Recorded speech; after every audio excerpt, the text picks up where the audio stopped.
السلام علیکم ورحمۃ اللہ وبرکاتہ نحمده ونصلي ونسلم على رسوله الكريم اما بعد فاعوذ بالله من الشیطان الرجیم بسم اللہ الرحمن الرحیم وقال الذي عنده علم من الكتاب انا آتيك به قبل ان يرتد اليك طرفك صدق الله مولانا العظيم وبلغنا رسوله النبي الأمين الكريم ونحن على ذلك لمن الشاهدين والشاكرين والحمد لله رب العالمين۔ آئیے سب سے پہلے آقا نامدار مدنی تاجدار روحی فدا جناب احمد مجتبی محمد مصطفیٰ صلی اللہ تعالی علیہ وسلم کی بارگاہ بے کس پناہ میں ہدیہ درود نچھاور کریں۔ اللہم صلی علی سیدنا و مولانا محمد معدن الجود والکرم والہ الکرام وابنہ الکریم وبارک وسلم صلاة و سلاما علیک یا سیدی یا رسول اللہ صلی اللہ تعالی علیہ وسلم۔ درس جال حق میں مسئلہ حاضر و ناظر کے بیان میں جو مخالفین کی جانب سے اعتراضات وارد کیے جاتے ہیں ان اعتراضات کا ذکر جاری ہے اور اس کا جواب بھی دیا گیا۔ ایک بات معترضین مخالفین کی جانب سے یہ ذکر کی جاتی ہے بطور اعتراض، وہ یہ کہتے ہیں کہ فتاوی کی ایک مقبول کتاب جس کا نام ہے فتاوی بزازیہ، تو مخالفین کہتے ہیں کہ فتاوی بزازیہ میں یہ مسئلہ ذکر ہے کہ جو کہے کہ مشائخ کی روحیں حاضر ہیں جانتی ہیں وہ کافر ہے، یعنی جو یہ کہے کہ مشائخ کی روحیں حاضر ہوتی ہیں جانتی ہیں وہ کافر ہے۔ اور معترضین مخالفین کی جانب سے ایک اور بات یہ ذکر کی جاتی ہے کہ شاہ عبدالعزیز محدث دہلوی علیہ رحمت و رضوان نے تفسیر فتح العزیز صفحہ نمبر 55 میں یہ فرمایا کہ نبی اور پیغمبروں کے لیے خدائی صفات جیسے علم غیب اور ہر جگہ سے ہر شخص کی فریاد سننا اور تمام ممکنات پر قدرت ثابت کرتے، تو اس سے یہ معلوم ہوا کہ علم غیب اور ہر جگہ حاضر و ناظر ہونا یہ اللہ تبارک و تعالیٰ کی صفت ہے۔ تو مخالفین یہ کہتے ہیں کہ اب کسی اور میں اس کا ماننا یہ صریح کفر ہے۔ بزازیہ فقہ کی معتبر کتاب ہے، وہ حکم کفر دے رہی ہے۔ اس کا جواب ارشاد فرماتے ہیں علامہ مفتی احمد یار خان نعیمی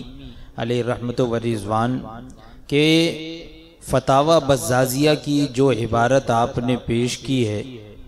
اگر ظاہر عبارت کو لیا جائے، یعنی عبارت کے ظاہری معنی کو لیا جائے لفظی، تو اس کے زد میں تو مخالفین بھی آ جائیں گے، مخالفین بھی آتے ہیں۔ سب سے پہلے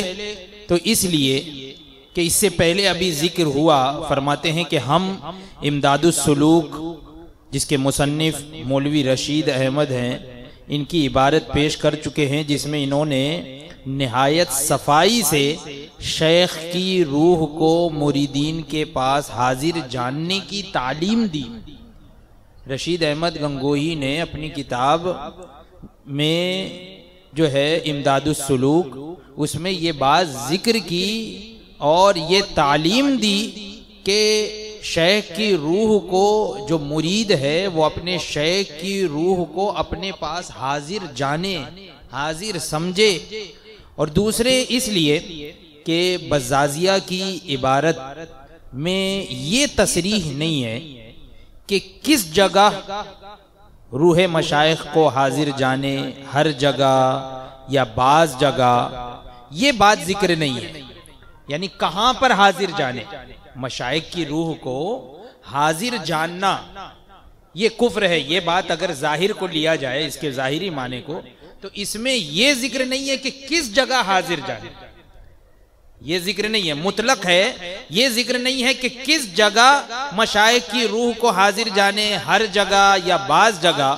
تو اب اس اطلاق سے تو معلوم ہوتا ہے کہ اگر کوئی مشائخ کی روح کو ایک جگہ بھی حاضر و ناظر جانے یا ایک بات کا بھی علم مانے تو وہ کافر ہو جائے۔ یعنی اگر کوئی ایک جگہ بھی مشائخ کی روح کو حاضر جانے، یعنی اپنی قبر پر بھی حاضر جانے روح کو، یا ایک بات کا بھی علم مانے تو وہ کافر ہو جائے، کیونکہ مطلق وہاں پر عبارت ذکر ہوئی ہے۔ تو اب مخالفین بھی ارواح مشائخ کو ان کی قبر یا مقام علیین، برزخ وغیرہ جہاں وہ رہتی ہیں وہاں تو حاضر مانیں گے ہی، کہ روح کہیں نہ کہیں تو رہتی ہے، تو وہاں پہ تو حاضر ماننا ہی ہوگا مخالفین کو بھی۔ تو پس کہیں بھی مانا تو بزازیہ کی عبارت کے اعتبار سے کفر ہو جائے گا، پھر آپ پر بھی کفر لازم آ جائے گا۔ تیسرا جواب دے رہے ہیں کہ اس لیے کہ ہم اس بحث حاضر و ناظر میں شامی کی عبارت پیش کر چکے ہیں کہ یا حاضرو یا ناظرو کہنا کفر نہیں ہے۔ شامی کی عبارت ہم ذکر کر چکے ہیں کہ یا حاضر یا ناظر کہنا یہ کفر نہیں ہے۔ چوتھا جواب یہ کہ ہم اشعۃ اللمعات اور احیاء العلوم، بلکہ مخالفین ہی کے پیشوا نواب صدیق حسن خان بھوپالی وہابی کی عبارت بیان کر چکے ہیں، جس میں وہ یہ کہتے ہیں کہ نمازی اپنے دل میں، اپنے قلب میں، یعنی نماز پڑھنے والا اپنے قلب میں حضور علیہ السلام کو حاضر جان کر اور پھر السلام علیکہ ایھا النبی کہے، ہے نا۔ تو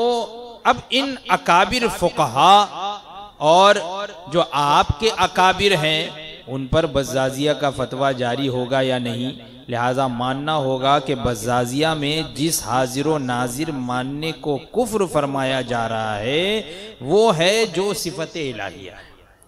جو صفت الہیہ ہے، یعنی ذاتی، قدیم، واجب، بغیر کسی جگہ میں ہوئے، کہ ایسا حاضر ہونا یہ رب کی صفت ہے کہ وہ ہر جگہ ہے مگر کسی جگہ میں نہیں۔ پہلے سوال کے جواب میں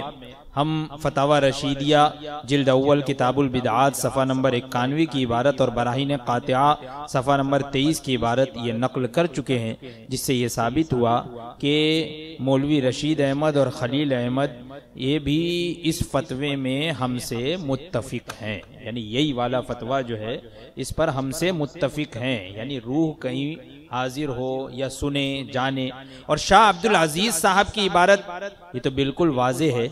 کہ مشائخ اور انبیاء کی قدرت تمام مقدورات الہیہ پر اللہ کی طرح ماننا یہ کفر ہے۔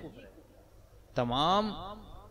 مقدورات الہیہ پر اللہ تبارک و تعالیٰ کی طرح، یعنی جس طرح اللہ تبارک و تعالیٰ قادر ہے اس طرح سے ماننا یہ کفر ہے، ورنہ خود شاہ عبدالعزیز صاحب محدث دہلوی علیہ رحمت و رضوان وَيَكُونَ الرَّسُولُ عَلَيْكُمْ شَهِيدًا، یہ قرآن پاک کی آیت ہے، اس کے ماتحت حضور اقدس صلی اللہ تعالی علیہ وسلم کو حاضر و ناظر مانتے ہیں، انہوں نے خود ذکر کیا ہے۔ تو ان کی عبارات ہم جو ہے وہ بحث علم غیب میں اسی آیت مذکورہ کے ماتحت پہلے ہی بیان کر چکے ہیں تفصیل کے ساتھ۔ تو پتہ یہ چلا کہ مخالفین کی جانب سے جو یہ عبارتیں پیش کی جاتی ہیں، تو اگر یہ اگر اس عبارت کو وہ مطلق مانے یا ظاہری معنی کے اعتبار سے اگر اس کو لیں تو اس کے زد میں وہ خود آ جائیں گے، تو اس میں کچھ نہ کچھ تعویل کرنی ہی ہوگی۔ جو وہ تعویل کریں گے جو ان کا جواب ہوگا وہی ہمارا بھی جواب ہوگا، بات ختم ہو گئی۔ تو یہ 7واں اعتراض تھا۔ اب انشاءاللہ تبارک و تعالی آئندہ جو مخالفین کی جانب سے جو مشہور باتیں اور اعتراضات کیے جاتے ہیں، جیسے کہ معاذ اللہ ان کے نزدیک یہ ہے کہ کوئی غیر نبی بھی جو ہے وہ نبی سے علم میں بڑھ سکتا ہے۔ ہمارا عقیدہ اور ایمان یہ ہے کہ کوئی غیر نبی سے نہیں فضیلت رکھتا، لیکن ان کا یہ کہنا ہے کہ کوئی غیر نبی بھی جو ہے وہ غیر نبی بلکہ انسان نہ ہو جانور ہو وہ بھی بڑھ سکتا ہے، اور وہ جو ہے وہ دلیل میں پیش کرتے ہیں کہ جیسے کہ ہدہد پرندہ ہے، تو ہدہد نے جو ہے وہ تخت بلقیس کی خبر دے دی، جس کے بارے میں حضرت سلیمان علیہ السلام کو معلوم نہیں تھا، اور قرآن پاک کی آیت میں بھی ایسا ہی ذکر ہے۔ اور اسی طریقے سے